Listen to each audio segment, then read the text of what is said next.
Good to see all of you here again today. On Friday morning, President Trump will travel across the country to Anchorage, Alaska for a bilateral meeting with Russian President Vladimir Putin. The brutal war between Russia and Ukraine broke out under Joe Biden's incompetent leadership, but President Trump is determined to try and end this war and stop the killing. As the president has said over and over again, his strong preference will always be for peace and partnership whenever those outcomes can possibly be achieved. There is no leader in the world right now who has been more committed to preventing wars or ending them than President Donald Trump. Just look at what took place here at the White House last Friday when President Trump hosted the Azerbaijani president and Armenian prime minister and got the two leaders to sign a historic joint declaration for peace, ending a decades-long conflict that disrupted the region and claimed countless lives. In other news, we continue to see positive economic reports across the board. Today's CPI report revealed that inflation beat market expectations once again, and inflation remains stable. Overall, inflation has run at a 1.9 average annual pace in President Trump's first 6 months in office. Prices for everyday goods continue to decline.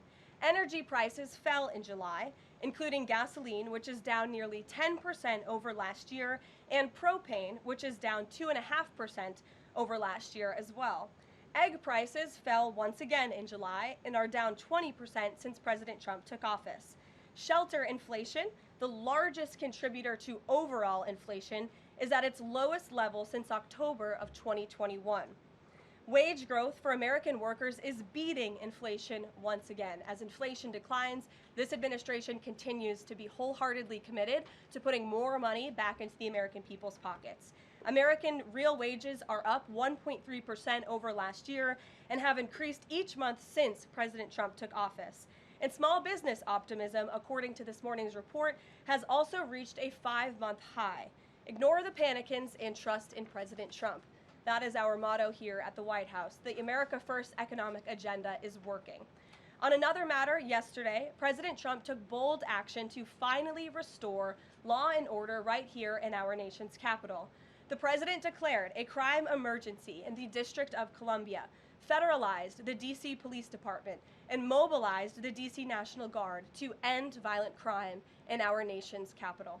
As part of the president's massive law enforcement surge, last night, approximately 850 officers and agents were surged across the city.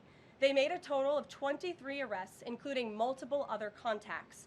Last night, these arrests consisted of homicide, firearms offenses, possession with intent to distribute narcotics, fare evasion, lewd acts, stalking, possession of a high-capacity magazine, fleeing to elude in a vehicle, no permits, driving under the influence, reckless driving, and a bench warrant.